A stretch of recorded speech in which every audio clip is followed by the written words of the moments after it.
And away we go. It's the DFS Early Bird presented by Awesemo.com. Dan Strafford, Dave Lockren along with you on this Wednesday morning. We have a 9-game early slate. That's what we'll be focusing on. You do have the MLB strategy show, and you have the deeper dive and live before lock for the late slate. So we'll have you covered off there, as well as the write-up focusing therein. If you want to be a member, meaning behind the paywall projections, ownership projections, and write-ups, also access to Fantasy Cruncher add-on. Early Bird is your promo code, one word. The question I have for you, Dave, and I made the point on Monday's podcast of asking for advice. There's plenty of it, lots of happy wife, happy life stuff, and don't get married. It's a sham. I will share the other notes with you privately. But is Justine's taking the Lockren name? Is that some type of joke? It's not. I'm asking you a 2019 question. Wouldn't marry her otherwise. All right. So is she now, in fact, Lofty_J? Oh, my God. You're setting me up for that. I did. I totally did. Because I know you already know the answer to that. So not to the Lofty_J, but just to the, is she taking the, that's pretty good. All right. There it is. That's a way to start with the podcast. My wife, my wife's previous last name was pretty simple. Don't need to share it here. What's her last name now? My last name is Strafford. What's her last name? Her last name is Strafford. Is it Strafford hyphen? No, there's no hyphen. And I would have been fine with that. I'm actually okay. Would you be okay with it? Oh yeah, totally. It's fine. I don't know. Maybe it's my toxic masculinity. I wouldn't be. We've discussed this many times here on the podcast. So Strafford, it sounds like an easy name, but she had a pretty straightforward 5-letter name before, and now that she doesn't have that name, huh? What's that? Smith. Jones. The amounts of times her name you wouldn't be able to guess it. Clark. You wouldn't guess it. There's no guessing her last name. Let's get on with the podcast. 9 games on this Major League Baseball slate. Dave and I having some fun here at the top. Thanks for joining us, and thanks, honestly, half joking, but honestly, to everyone who left comments on Monday's show. Feel free anytime to leave a comment over on YouTube. Subscribe, like, turn on that alarm bell to make sure you're aware when we're going live. We do it a lot. If you search our YouTube page, there's lots of content over there. Add on top of it the stuff Josh does, Spags, and what Alex and Jake add on top of everything, on as well as live shows, what Dave and Spags and team are doing for the NFL preseason. I know Alex just released rankings for NFL season-long fantasy football. Tons of content available both on our YouTube channel and over at Awesemo.com. So you will want to check all of that out when you have the opportunity. We have a 9-game slate. Going to pull up some of the over-unders and, of course, lines to figure out where we might be leaning. We have some that may stand out pretty quickly here, and some pitchers who we've picked on in the past, Dave and I specifically. I'm looking at you, Wade Miley, but names on this slate where we might have to make some choices on exactly where we feel most comfortable. Shane Bieber, Steven Strasburg, Trevor Bauer are our 3 10K plus pitchers on DK. I'll pull up FanDuel prices momentarily. Bieber gets Boston. Bauer is against Washington. Strasburg does get a Cincinnati matchup here, which maybe we feel a little bit more comfortable about. But any of these 3 10K plus pitchers make you feel at all comfortable? A cash game option, or are these 3 options that feel more destined for GBP ownership just because of the volatility? Yeah, I mean, when it comes to Bieber, he's just really good.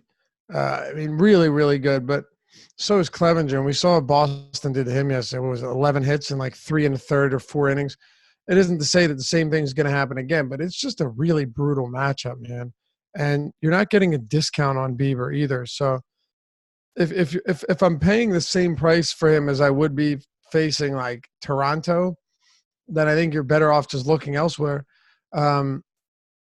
Really, as good as Bieber is, this Boston team is pretty frightening, man. They're just a ton of power, and they don't strike out. So there's really no benefit here outside of like, hey, he's great, and he can have a good start against any offense. You know what I mean? That, to me, that's really the only thing there that would actually give you any reason to play him, because it certainly isn't for any reason on paper. Strasburg against Cincinnati, I think is fine. The strikeout rate or the strikeout numbers, not great there against Cincinnati, but they're not a very powerful team. That's one of the big things. They don't have a ton of power in this lineup. I think in terms of cash, Strasburg's fine. But I also have some interest in Bauer. I mean, I don't – it's not that I don't have respect for Washington. And we could draw up some much better matchups that we like. And I think that's kind of what you were probably getting at here. Like, are any of these guys really stand out as great options? No. None of them stand out as great options. But the Nationals, middle of the road K rate against righties, surprisingly only a 97 WRC plus, which is, not good, not bad. It's right in the middle of the league. So against righties, really, that's what we've seen from the Nats this year. Not outstanding, not elite, but not terrible either. And Bauer is just one of those pitchers who has the strikeout upside. So I'd be looking to that. I mean, Wade Miley at 9,400 has, the best matchup, but just from an upside still standpoint, Wade Miley. I'm sorry. Right. Sorry. No, I mean, you're right. From a ceiling, well, even though he's pitched well. Yeah. You still don't get like reliable strikeout numbers. And when you do, it's like you're looking for 20 to 22 fantasy points. That's real. I mean, really, that's what you're hoping for. At that price, I don't see it, man. He will be a big favorite. I don't doubt that whatsoever. I expect the White Sox will have a very low implied total, and he'll probably be, -2 something here with Ross Detweiler on the mound. Yep. So, it's certainly a favorable spot for Wade Miley. There's no question. Right now, he is a 279 favorite with a 3.9 implied total. Right now, it's the lowest on the entire slate. We don't have a line for the Padres, for the Rays, or for Boston yet, but I wouldn't be surprised to see that hold. So, yeah, I can see why people might like Wade Miley, but I'd probably still rather side with the higher ceiling in Strasburg or with Bauer and go with the talent there. And we do have an interesting mix sub 9K, and we'll go down to 7K here because there's some names we've targeted before, meaning guys we've rostered based on talent. There are guys who are in Colorado, so may take them off of the mix, especially being a lefty facing Arenado and Story there. I don't care how talented you are, but you have Reed Foley at 8,800. You have Kyle Gibson, who was one of the formerly of a former website that both you and I worked for, one of the darlings therein of a couple of the analysts over there. You have Colby Allard, who honestly should probably garner more ownership on the slate than I think he may get. Now, Toronto, with the righties they have, and Guerrero, Bichette, and the guys that could do damage there may limit it. But Colby Allard was one of the Braves' top pitching prospects as recent as last year. He's fallen off a bit, but should get a decent run. Had 90-plus pitches his first time out. Should get similarly here. We've seen Toronto struggle at times, clearly a 23.5% K percentage, a sub 100 89 WRC plus here against left-handed pitchers, an ISO 157. This is with their active roster, so it is considering Biggio and Bichette and Guerrero. I like Allard a bit to do more research and get Robbie Rancour's Gio against Minnesota. Can't imagine that going well for him. Dylan Bundy against the Yankees. Cal Quantrill against Tampa Bay in San Diego. And then we get Happ and Eovaldi looking like he'll be an opener for the Red Sox against Cleveland at 7K. It's a 9-game slate, Dave, but I can't say any of these starters are eliciting a lot of confidence for me at first pass. No, it feels oddly reminiscent to Monday's slate, really. And we saw, and we talked about Austin Pruitt, and the 16 fantasy points we got from him on that slate ended up being really solid, just given how ugly the results were. Not just what we expected, but the actual results. To give you an idea, at 6,800, Homer Bailey is a pitcher who has one of the lowest run totals against. You've got the White Sox against Miley at 3.9. You have Cincy against Strasburg at 4.1, and then San Francisco against Bailey at 4.2. It's actually not the craziest idea to look at Bailey and say, okay, I can see why he would be decent. He has a splitter that can generate a decent amount of strikeouts. When you're looking for when you're looking at this price range, you're not expecting insane numbers, but against lefties, he has a 22% K rate this year, and he's going to face a good amount of them. Woba ISO have been pretty much average. I think, in Oracle Park, and this is in San Francisco, Homer Bailey probably warrants consideration because here's why. Sean Reed Foley has had some decent starts, but the guy's got like a 17% K rate, swinging strike rate below 10%. I don't think, 19% K rate total, 13% walk rate. And his XFIP is monstrous. I simply don't, it's above 6. I don't see any way that you're paying that much for Reed Foley, especially against Texas. They're much worse against lefties than they are against righties. Look at the lineup with the amount of lefties in there, and you understand why. I'm not a Kyle Gibson hater. As a matter of fact, I've always been a huge fan of Kyle Gibson. But when you roster Kyle Gibson, I've said this a lot recently, you were just clicking and praying. Like there's really no rhyme or reason to, when Kyle Gibson's going to walk 6 batters like he did last game or strike out 9 across 7 strong innings like he did against the White Sox. It's not just good matchups that he does well, and it's not just bad matchups that he does bad. At this price against Milwaukee at Miller Park, I'd probably rather just stay away from him there. So yeah, I mean, you get to asking yourself where should we go? I know you mentioned Allard. I could see it if you wanted to look there. He did throw 93 pitches. Quite frankly, Robbie Ray, I don't think is the wildest of ideas, simply because just as far as strikeouts go, you're going to get better strikeout stuff from Robbie Ray than almost anyone in the league, right? He's got a 31% strikeout rate and a 3.66 xFIP. These are really good numbers. Granted, it's not particularly appealing that he's at Coors, but his swinging strike rate's almost 14%. Called plus swinging strike rate is 32%, and he gets strikeouts. And with his arsenal, he can get them at Coors Field as well. Super risky, no doubt about that. But I mean, really, the two guys, Story and Arenado, are the left or the righties you're really worried about. If you wanted to talk about Ian Desmond, we could do that, but he's not that much of a formidable bat.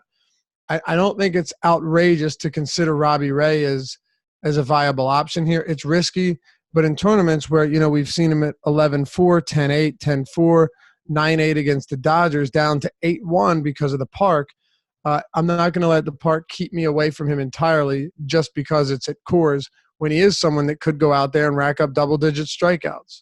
Yep, I get it. I think that's a reasonable take and one that pitching's right. Really not deep. So that is one of the big reasons here too. Yeah, I think that is more than reasonable. And I will say, to point out, Allard is pitching for the Rangers. He was the Braves farmhand. I think in 2015 he was drafted and then came up through their system. He was traded for Chris Martin at the deadline. So he's now with the Rangers, made a start for them, and is now making a start here. Probably no real cold play as you look at it, but worth thinking through at 8,300 as part of your DraftKings research on Wednesday's early slate.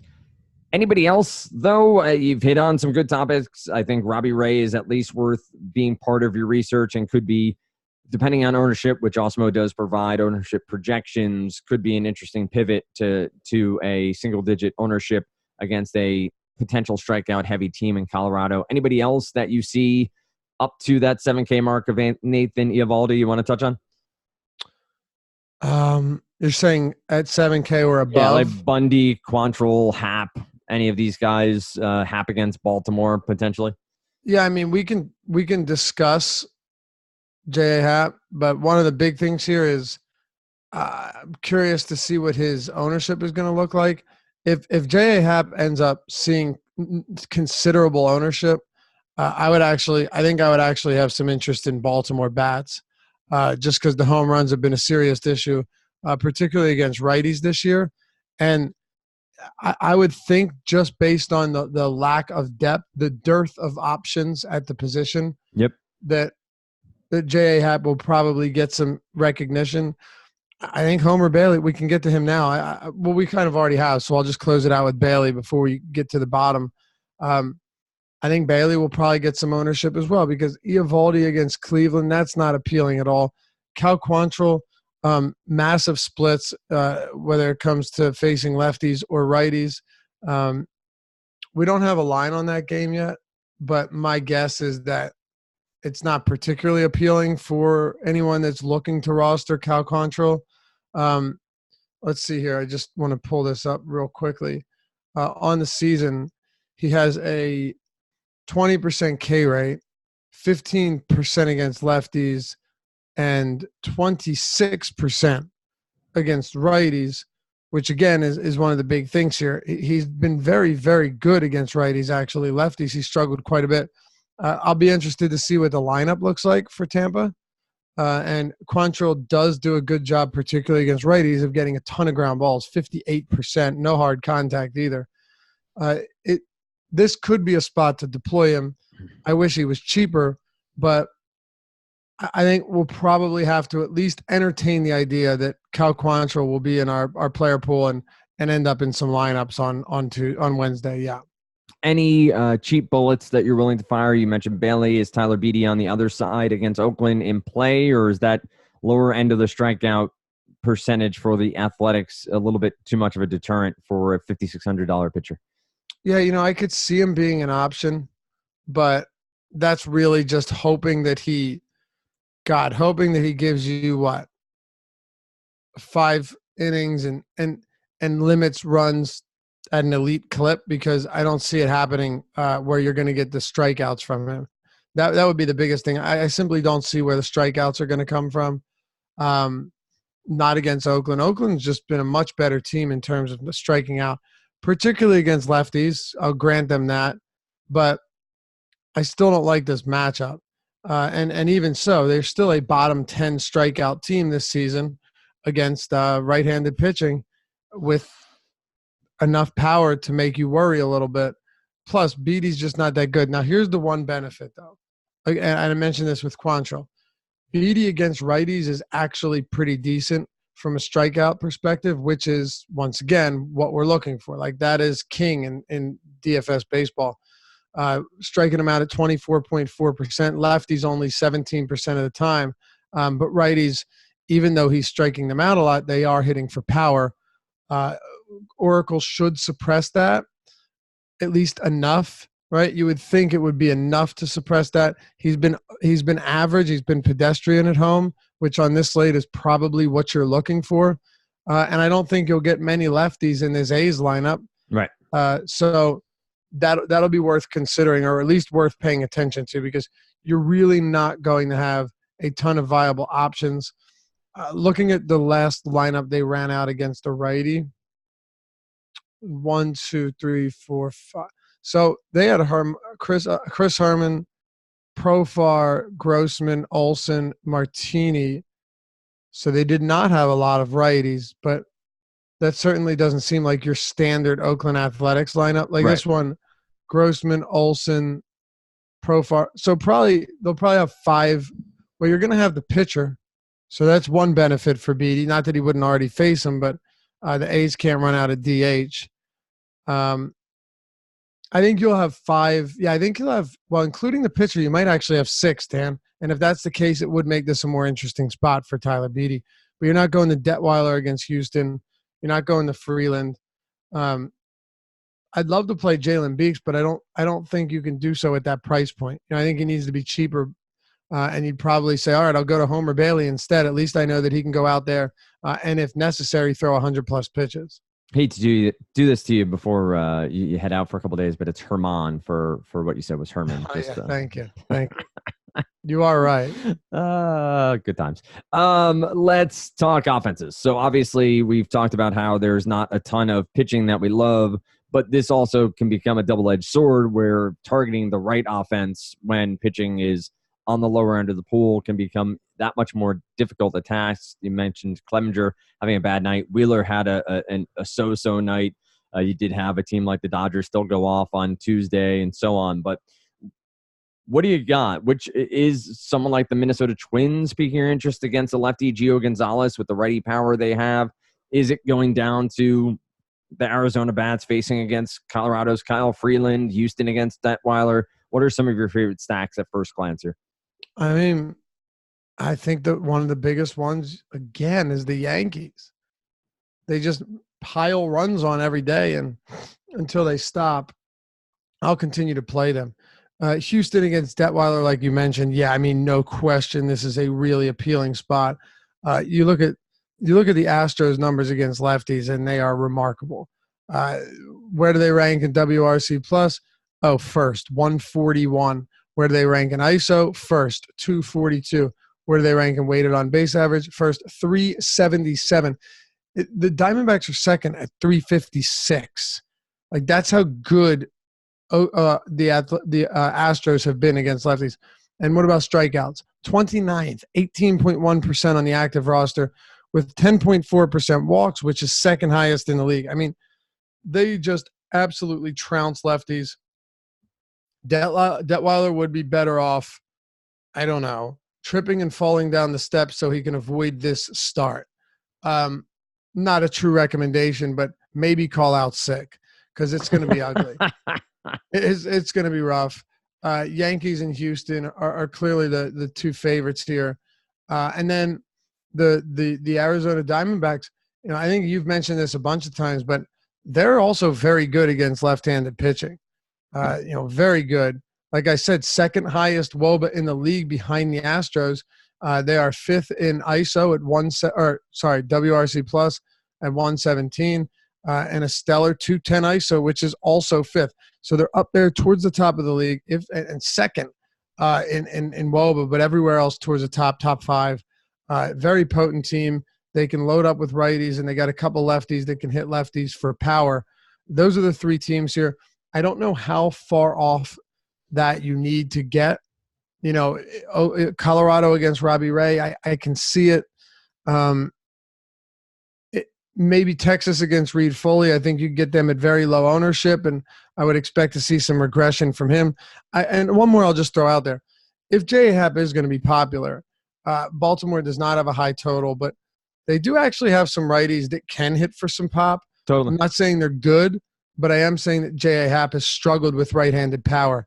It might not be the craziest idea to consider some cheap Baltimore stacks where you can, you know, pay up for pitching and not have to worry about these cheap options. Yep, that is a very good point here as we close out the podcast. You have names like Renato Nunez, which I think he was up around 5K at some point on DraftKings this year, simply because of the role he went on against left-handed pitchers and how he battled. He's down at 3,800 now. Is that where you want to spend your draft capital at first base? Maybe not. Maybe on a site like FanDuel where you get a catcher / first base and a utility. It works a little bit better. But that's a very good point that you're going to get cheaper options here with the Orioles bats. Maybe you think about a Arizona stack and filling in some pieces with some upside against a J.A. Happ from this Baltimore lineup may save you some dollars to get up to, I don't know who on the pitching side, but whoever you want to get up to on the pitching side may be worthwhile. As always, you can find Dave over on Twitter at Lofty_D, LOUGHY_D. He'll be back in about a week, maybe 10 days here on the podcast. You'll see him over at Awesemo.com in Slack and his articles through till Thursday evening. Then some time with the family from there. You'll find me on the podcast Friday morning. Don't know who I'm doing it with. I assume it's Adam, but I'm going to make it Adam at this point. So Ship My Money DFS will be on with me Friday morning on the DFS Early Bird. You get Emac and Adam on Thursday and Saturday. Chris Rendon and myself on Monday morning. And then, of course, you get all that live content over there on YouTube. Lofty on Twitter, LOUGHY_D. Myself at Dan Strafford at Awesemo_com for the mothership. As always, use that promo code EARLYBIRD, one word, 50% off your first month. With that said, thanks so much for listening to the DFS Early Bird presented by Awesemo.com.